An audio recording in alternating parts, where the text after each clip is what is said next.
4월 11일입니다. 내가 그 사람이다 라는 제목으로 요한복음 18장 1절에서 11절까지 말씀입니다.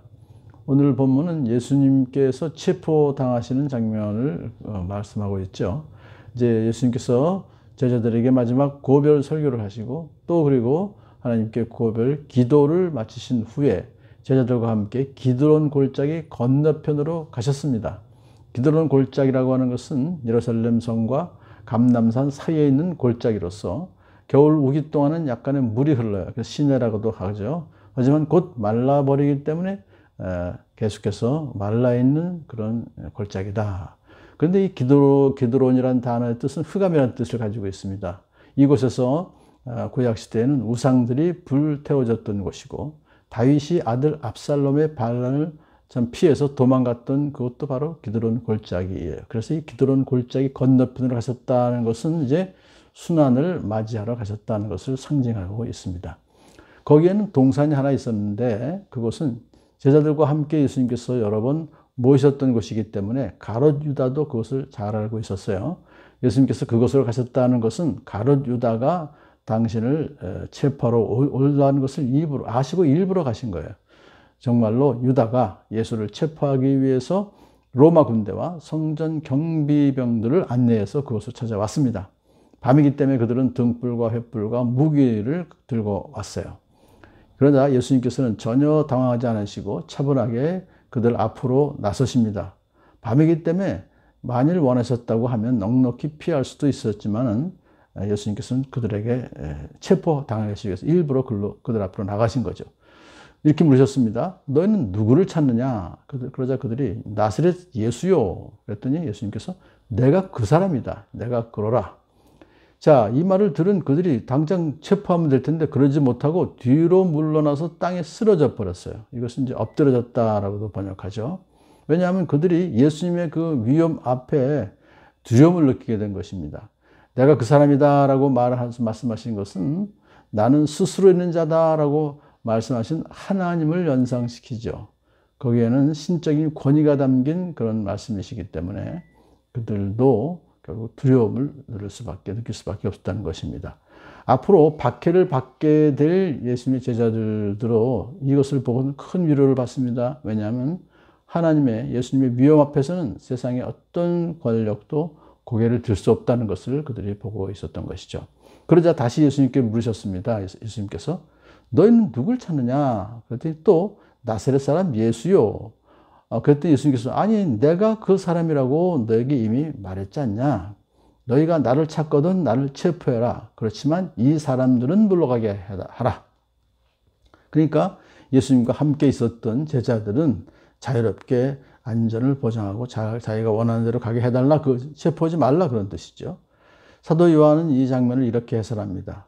예수님께서 이렇게 말씀하신 것은 예수님께서 전에 아버지께서 내게 주신 사람을 나는 한 사람도 잃지 않았습니다 하신 그 말씀을 이루게 하시려는 것이었다 그랬어요.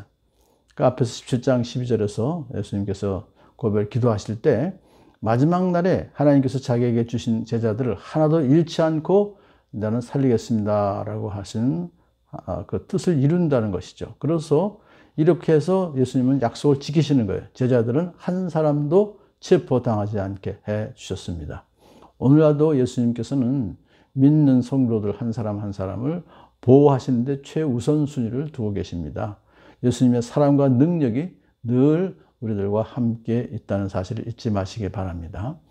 자, 그런데 예수님께서 여기서 아버지께서 내게 주신 사람을 한 사람도 잃지 않았습니다 라고 하는 것은 육체적인 그런 보호 그 이상의 의미를 갖습니다. 그것은 영적이며 궁극적인 구원을 말씀하신 것입니다. 요한복음 6장 37절부터 39절 말씀에 이렇게 예수님께서 말씀하셨죠. 아버지께서 내게 주시는 사람은 다 내게로 올 것이요 또 내게로 오는 사람은 내가 물리치지 아니할 것이다. 그것은 내가 내 뜻을 행하려고 하는 하늘에서 내려온 것이 아니라 나를 보내신 분의 뜻을 행하려고 왔기 때문이다. 나를 보내신 분의 뜻은 내게 주신 사람을 내가 한 사람도 잃어버리지 않고 마지막 날에 모두 살리는 것이다. 구원에 이르게 하신다는 걸 말해요. 그러므로 예수님께서는 바로 이러한 영적인 의미로도 이 말씀을 하셨던 것이죠.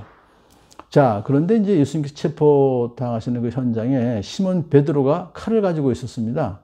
그는 그것을 빼어서 대제사장의 종 말고라고 하는 이름이죠. 오른쪽 귀를 잘라버렸어요. 근데 이것은 왜 그럼 칼을 가지고 있었느냐 하는 것은요.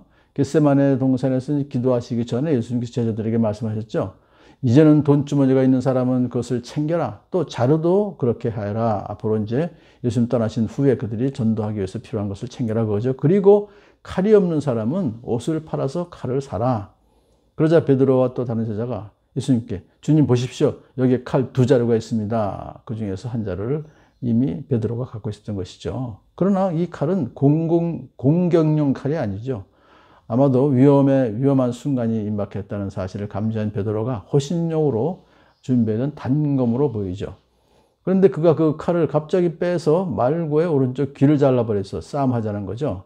그렇지만 이런 행동은 예수님의 의사와 전혀 관계가 없이 이렇게 일어났던 그런 사건입니다. 그러자 예수님께서 베드로에게 말씀하시죠. 그 칼을 칼집에 꽂아라. 아버지께서 나에게 주신 잔을 내가 어찌 마시지 않겠느냐.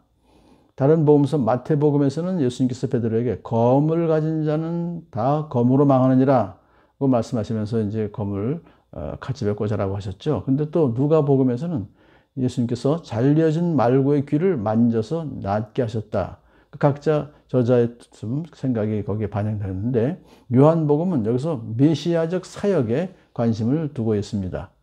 예수님께서는 힘으로 악을 제압하는 것이 아니라 십자가를 지심으로 악을 제압하시는 그런 말씀을 하신 것이죠. 그래서 아버지께서 나에게 주신 잔이라는 것은 결국 예수님이 겪으셔야 될 순환, 십자가에서 돌아가실 것을 말해요. 그러므로 이 순환의 잔은 죄악된 인류를 구원하고자 하는 하나님 아버지의 구원 섭리이기 때문에 아버지께서 주신 이 잔이다라고 예수님께서 말씀하셨습니다. 어찌 내가 마시지 않겠느냐라는 것은 아버지의 뜻이기 때문에 순종해서 이 잔을 내가 마시겠다라고 하는 결단을 담담하고 적극적인 모습으로 이렇게 묘사하고 있는 것이죠.